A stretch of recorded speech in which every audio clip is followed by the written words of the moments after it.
Hello viewers, audio article program में एक बार फिर से आपका स्वागत है और मैं हूं आतिफा। तो आज हमारा चर्चा का विषय है व्हाइट रम्प्ड वल्चर की गंभीर स्थिति। ये आर्टिकल द हिंदू में प्रकाशित खबर white rumped vulture faces a perilous future in Nilgiris Sigur plateau के सारांश पर आधारित है। इसमें टीम दृष्टि के इनपुट्स भी शामिल है और साथ ही ये सामान्य अध्ययन प्रश्न पत्र 3 के पर्यावरण खंड से जुड़ा हुआ है। तो चलिए आर्टिकल की शुरुआत करते हैं।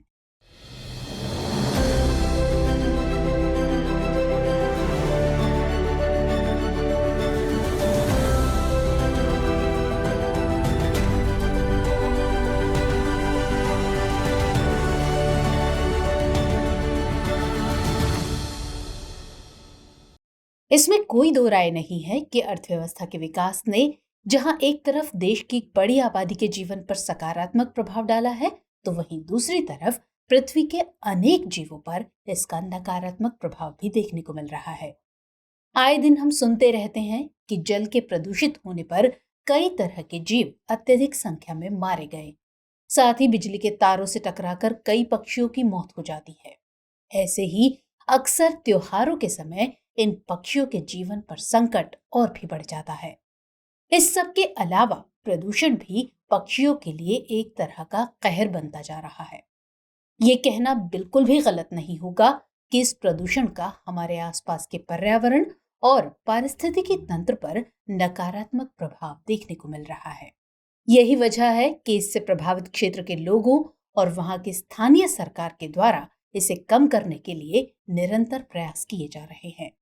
हालांकि इसका अभी भी कोई सार्थक परिणाम नजर नहीं आ रहा है। पर क्या आपको पता है कि पृथ्वी के पारिस्थितिकी तंत्र पर पड़ने वाले प्रभावों को कम करने के लिए मात्र मानव ही नहीं बल्कि कुछ पक्षी भी सहायक होते हैं। ये बात सुनने में थोड़ी सी अजीब लगती है, लेकिन ये बात है बिल्कुल सच।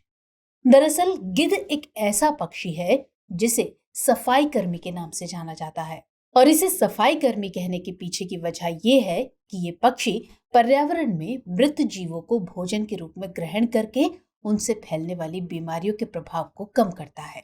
इस लिहाज से ये पक्षी पारिस्थितिकी तंत्र के लिए अत्यंत महत्वपूर्ण माना जाता है। हालांकि पारिस्थितिकी के लिए इतने उपयोगी होने के बावजूद भी इनकी संख्या में दिनों दिन गिरावट देखने को मिल रही है। ऐसे ही हाल ही में भारत के तमिलनाडु में व्हाइट रम्प्ड वल्चर यानी सफेद पूंछ वाले गिद्धों के भविष्य को लेकर चिंता प्रकट की गई है। गिद्धों की ये प्रजाति तमिलनाडु के उत्तर पूर्व में नीलगिरी पहाड़ियों में रहती है। तो ऐसे में परीक्षा के लिहाज से हमारे लिए इन गिद्धों के बारे में जानना जरूरी हो जाता है, और इसीलिए आज हम इस आर्टिकल के जरिए समझेंगे कि आखिर गिद्धों की स्थिति गंभीर क्यों होती जा रही है। साथ ही जानेंगे कि भारत में इनकी क्या स्थिति है। इसके अलावा ये भी समझने की कोशिश करेंगे कि इनका संरक्षण आवश्यक क्यों है। तो ऐसे ही और दूसरे सवालों को भी हम इस आर्टिकल के जरिए समझने की कोशिश करेंगे। लेकिन सबसे पहले जरा गिद्ध के बारे में थोड़ा जान लेते हैं। असल में जब भी कभी हम पक्षियों की बात करते हैं तो अक्सर हमारे जहन में एक बहुत ही खूबसूरत सी तस्वीर उभर कर आती है। लेकिन इससे इतर ये भी सच है कि कई ऐसे पक्षी भी होते हैं जिनकी शारीरिक बनावट आकर्षक नहीं होती है। ऐसे पक्षी देखने में भयावह होने के साथ ही खतरनाक भी होते हैं, और गिद्ध ऐसा ही एक पक्षी है। दरअसल ये शारीरिक रूप से आकार में काफी बड़ा होता है और दूसरे पक्षियों के मुकाबले इसकी उड़ान काफी ऊंची होती है। इतना ही नहीं, अत्यधिक ऊंचाई पर जहां ऑक्सीजन की कमी होने के कारण कई पक्षियों की मौत हो जाती है, वहां भी ये आसानी से उड़ान भर लेता है। माना जाता है कि गिद्ध एक सीध में लगभग 1000 किलोमीटर की दूरी आसानी से तय कर लेते हैं। अब इनके आहार की बात करें तो ये अक्सर पर्यावरण में मौजूद मृत और सड़े गले शवों को ही खाते हैं। दुनिया भर में इनकी कुल 22 प्रजातियां मौजूद हैं, लेकिन पूरे भारत में इनकी कुल 9 प्रजातियां ही निवास करती हैं। इन 9 प्रजातियों में ओरिएंटल व्हाइट रम्प्ड गिद्ध, लंबी चोंच वाला गिद्ध, पतली चोंच वाला गिद्ध, हिमालयन गिद्ध, यूरेशियन ग्रिफॉन, लाल सिर वाला गिद्ध, मिस्री गिद्ध, दाढ़ी वाले गिद्ध और सिनेरियस गिद्ध शामिल हैं।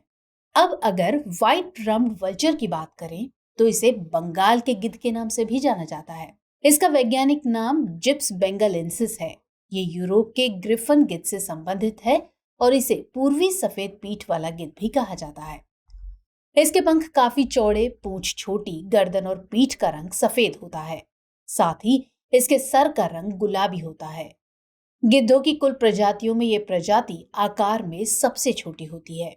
ये अक्सर मानव बस्तियों के पास ऊंचे पेड़ों पर घोंसले बनाकर रहते हैं और शवों को भोजन के रूप में खाते हैं। ऐसा माना जाता है कि ये गिद्ध दूसरे पक्षियों के मुकाबले सड़े हुए मांस का पता लगाने में बहुत अधिक सक्षम होते हैं। इनका निवास स्थल मुख्य रूप से भारत, पाकिस्तान, नेपाल और बांग्लादेश में है। IUCN यानी international union for conservation of nature के मुताबिक ये क्रिटिकली एंडेंजर्ड यानी गंभीर रूप से लुप्तप्राय की श्रेणी में है। इतना जानने के बाद आइए समझते हैं कि आखिर भारत में इनकी स्थिति गंभीर होने के क्या कारण हैं। तो पर्यावरण, वन और जलवायु परिवर्तन मंत्रालय के द्वारा भारत में गिद्धों की स्थिति का सटीक अनुमान लगाने के लिए गिद्ध कार्य योजना 2020-25 नामक एक शोध कार्यक्रम शुरू किया गया था। इसमें सिगुर पठार में सफेद पूंछ वाले गिद्धों की संख्या में ठहराव बताया गया है। वहीं 2013 से 2017 के बीच सिगुर में हुए एक अध्ययन के मुताबिक साल 2017 में इस क्षेत्र में कुल गिद्धों की संख्या 167 थी, जबकि इस अंतराल में कुल 46 गिद्धों की मृत्यु हो गई थी। इन मौतों के पीछे जानकार कई वजह मानते हैं, जिसमें डाइक्लोफेनाक संदूषण एक बड़ी वजह है। दरअसल ये संदूषण डाइक्लोफेनाक दवा के कारण होता है, जो एक प्रकार की सूजन रोधी दवा है। इसका इस्तेमाल मवेशियों के दर्द को कम करने के लिए किया जाता है। लेकिन जब कभी इन मवेशियों की मृत्यु हो जाती है तो इनके शवों को गिद्धों द्वारा भोजन के रूप में ग्रहण कर लिया जाता है और इस वजह से मवेशियों के शरीर में मौजूद डाइक्लोफेनाक का कुछ अंश गिद्धों के शरीर में पहुंच जाता है, जो कि इनके लिए बहुत खतरनाक साबित होता है। इससे इनके गुर्दे खराब हो जाते हैं और इन गिद्धों की मृत्यु हो जाती है। विशेषज्ञों के मुताबिक लगभग 99% सफेद पूंछ वाले गिद्धों की मौत का कारण यही है। साथ ही संक्रामक रोग भी गिद्धों की मौत के लिए जिम्मेदार हैं। इसके अलावा ऑर्गेनोफॉस्फोरस नामक कीटनाशक एवं यूरिया के सेवन को भी गिद्धों की मौत का एक कारण बताया जा रहा है। वहीं सफेद पूंछ वाले गिद्ध अक्सर आबादी वाले इलाकों के आसपास घोंसले बनाकर रहते हैं। इसके कारण आसपास की आबादी के द्वारा अक्सर पेड़ों की कटाई कर दी जाती है, जिससे इनके घोंसले टूट जाते हैं। साथ ही दूसरे जानवरों के द्वारा हस्तक्षेप से भी उनके घोंसलों पर खतरा बना ही रहता है। गिद्धों के संकट का एक दूसरा कारण ये भी है कि पर्यावरण में प्रदूषण को रोकने के लिए मृत पशुओं को खुले क्षेत्र में फेंकने पर रोक लगा दी गई है और इसके चलते इनके सामने भोजन की समस्या पैदा हो रही है। इसके अलावा मानव के द्वारा गिद्धों के शिकार करने की वजह से भी इनकी संख्या में गिरावट हो रही है। अब ऐसे में सवाल है कि इन गिद्धों के संरक्षण के लिए भारत सरकार द्वारा क्या कदम उठाए गए हैं। तो साल 1990 तक व्हाइट रम्ड वल्चर पूरे दक्षिणी तथा दक्षिण पूर्वी एशिया में व्यापक रूप से पाया जाता था। इसे विश्व का सबसे ज्यादा आबादी वाला बड़ा परभक्षी पक्षी माना जाता था। लेकिन साल 1992 से लेकर 2007 तक इनकी संख्या में लगभग 99.9% तक की गिरावट देखने को मिली। इतनी तेजी से हुई गिरावट को नियंत्रित करने के लिए भारत सरकार के द्वारा भी कई तरह के कदम उठाए गए। जैसे कि गिद्धों की मौत में डाइक्लोफेनाक दवा को मुख्य कारण माना जा रहा था, तो इसे ध्यान में रखते हुए साल 2006 में डाइक्लोफेनाक दवा के उपयोग पर प्रतिबंध लगा दिया गया। गौरतलब है कि गिद्धों की प्रजनन क्षमता काफी धीमी होती है और इन्हें परिपक्व होने में कुल 5 वर्ष तक का समय लग जाता है। इसे ध्यान में रखते हुए इनकी प्रजनन क्षमता को बढ़ाने के लिए साल 2004 में भारत में पहला गिद्ध संरक्षण और प्रजनन केंद्र स्थापित किया गया। ये केंद्र उत्तर प्रदेश के गोरखपुर वन प्रभाग के फरेंदा रेंज के भर्री बस्सी गांव में है, जो राजा गिद्ध को समर्पित है। इसी क्रम में साल 2006 में एक संरक्षण कार्यक्रम भी शुरू किया गया, जिस कार्यक्रम में गिद्धों की 3 प्रजातियों यानी oriental white backed, long build और स्लेंडर बिल्ड को शामिल किया गया था। वर्तमान में भारत में कुल 9 गिद्ध संरक्षण एवं प्रजनन केंद्र मौजूद हैं। इसके अलावा सरकार द्वारा गिद्ध कार्य योजना 2020-25 शुरू की गई है, जिसका मकसद डाइक्लोफेनाक का न्यूनतम उपयोग सुनिश्चित करना और गिद्धों के मुख्य भोजन यानी मवेशियों के शवों को जहरीला होने से रोकना है। तो अब ऐसे में सवाल है कि इस मामले में आगे की राह क्या हो सकती है। तो इसमें कोई दो राय नहीं है कि गिद्धों की स्थिति में होती गिरावट में सुधार के लिए सरकार के द्वारा प्रयास जारी हैं। लेकिन बावजूद इसके गिद्धों की स्थिति में कोई सुधार देखने को नहीं मिल रहा है। हालांकि गिद्धों की स्थिति सिर्फ भारत में ही नहीं बल्कि पूरे विश्व में असंतोषजनक है। इसलिए दुनिया भर के देशों को इन विलुप्त प्रजातियों के नियंत्रण के लिए एकजुट होकर कार्य करने की जरूरत है। इसमें इनके संरक्षण के लिए निवास स्थान को समझने, इनके लिए संरक्षित क्षेत्रों और इनके व्यवहार को भी समझना बेहद जरूरी है। साथ ही इन पर मौजूद खतरों की पहचान कर उन्हें दूर करने के साथ साथ इन्हें भोजन और पानी उपलब्ध कराने पर भी ध्यान दिया जाना चाहिए। एक आंकड़े के मुताबिक जनवरी 2023 के पहले सप्ताह में ही अकेले गुजरात राज्य में मांझे से करीब 482 पक्षी घायल हो गए थे।